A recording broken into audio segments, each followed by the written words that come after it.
Influencers love using their brand new religious eras to shield themselves from old receipts. GABBIE HANNA recently returned to social media proclaiming a deep spiritual awakening. However, newly leaked Discord logs allegedly prove her previous online hiatus was spent managing a digital hit squad. The target was Dent, a registered hospice nurse with 30 years of clean medical service.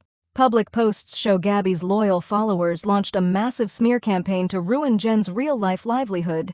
They explicitly tried to get her professional nursing license permanently revoked over completely fabricated allegations. It seems the internet does not have amnesia when concrete screenshots finally hit the public eye. Welcome back to the internet. Now let's talk about how this messy situation started. Dent recently dropped a nuclear response video containing receipts regarding her feud with GABBIE. Years ago, a completely random Twitter account suddenly posted a horrific, unverified accusation against Jen. The text post claimed Jen had violated a child, no victim ever came forward, and there was zero actual evidence presented. It was just a dangerous, unhinged tweet floating on the internet. However, GABBIE's fanbase immediately took this random rumor and ran with it. They did not care if the post was fake. They were simply happy to have digital weapons to smash Jen. But the drama did not stop on social media platforms. It quickly spilled directly into Jen's real life during the pandemic. GABBIE's fans discovered Jen worked as a registered nurse. They actively began calling her employers based on information found on her LinkedIn page. These dedicated stans openly bragged online about trying to get her nursing license revoked. Jen actually lost a major job opportunity because of this relentless real-life harassment. Major media blogs posted about these false allegations for over a year. This unhinged behavior permanently damaged a real person's professional reputation. Anyway, the narrative completely shifted on June 5th. A former supporter named Prince reached out to Jen with a massive folder of screenshots. Prince explained that the community was heavily manipulated by GABBIE during that specific era. This exposure brought forward another crucial figure in the lore named Gracie. Gracie was a young, vulnerable fan who was completely discarded after doing GABBIE's dirty work. GABBIE privately convinced Gracie that Jen was a dangerous person. GABBIE then watched Gracie face intense backlash for spreading the rumor without ever checking on her safety. Now let's look at the actual nature of their private relationship. Leaked screenshots show a deeply concerning power imbalance between a massive influencer and an isolated fan. At the time, Gracie was struggling with severe anorexia and substance abuse. She had also recently lost her romantic partner and her apartment. When GABBIE heard about these tragic circumstances, she instantly began sending money and gifts. In one message, GABBIE told her they would get through it together. She offered to pay Gracie's rent and utilities if she deleted her Patreon page. But like I said, this extreme financial support came with very specific strings attached. Gracie quickly began receiving over 50 frantic messages a day from the creator. GABBIE would regularly spam her inbox with intense mental breakdowns and suicidal ideation. She essentially had this young fan managing her chaotic life behind the scenes. Gracie genuinely believed she was helping an innocent friend who desperately needed protection. GABBIE allegedly weaponized this intense loyalty to execute her own private vendettas. New screenshots reveal the exact moment GABBIE discovered the random Twitter accusation against Jen. And it's like, look at how calculated the deployment actually was. GABBIE sent a picture of the tweet and told Gracie to rally the troops. She explicitly stated that the information could not come directly from her own account. Her exact words were to make that specific rumor go completely viral within the community. GABBIE ordered her fans to go harass this person in the comments section. When Gracie faced immense hatred from the public, she unfortunately relapsed into severe self-harm. She was eventually placed inside a residential treatment center for 3 months. How is it even possible to witness a loyal supporter's literal life-or-death crisis and immediately view it as a corporate PR opportunity?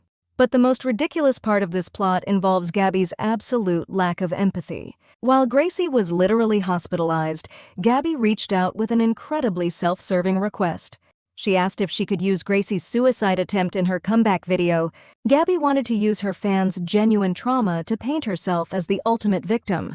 She argued that it would prove how much her supporters get harassed for defending her. The leaked video message shows GABBIE recording this casual request while sitting on a toilet.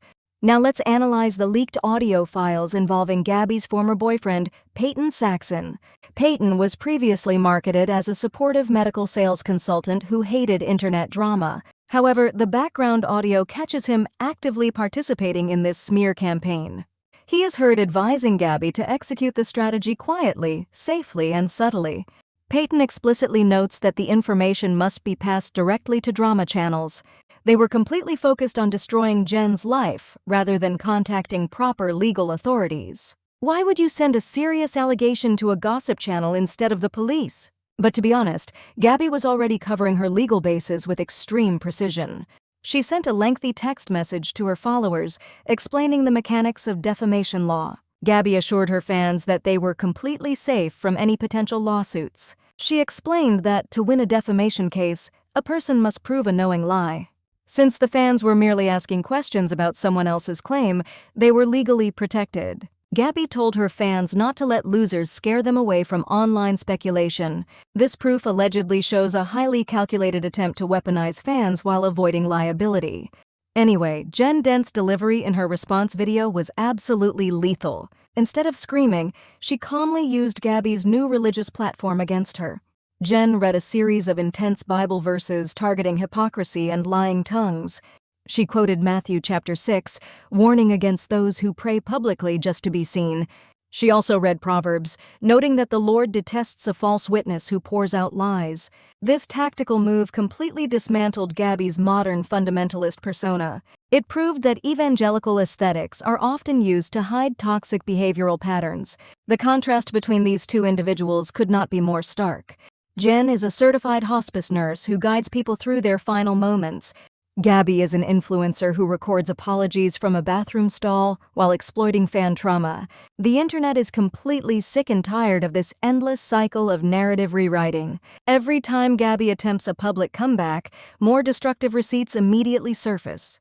She simply cannot handle the reality of her own documented history. Her ego refuses to accept that the community has moved on from her antics. In conclusion, the receipts speak entirely for themselves in this messy situation.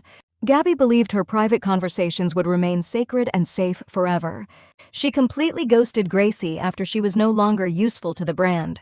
She then labeled her former friend as a parasocial stalker when confronted about the rejection. This is textbook narcissistic behavior wrapped inside a brand new religious package. Nobody is stopping Gabbie from being happy in the real world. The community simply demands accountability for the lives she actively tried to ruin. Can we really expect genuine accountability from creators who view human trauma as mere content strategy? When the cameras turn off, the digital receipts continue to tell the real story. Let me know your thoughts on this unfolding disaster in the comments section below. Do you think a public apology can ever erase targeted real-life harassment? Make sure to drop your perspective down below before you click away. Have a beautiful rest of your day, and I will see you in the next one. Bye.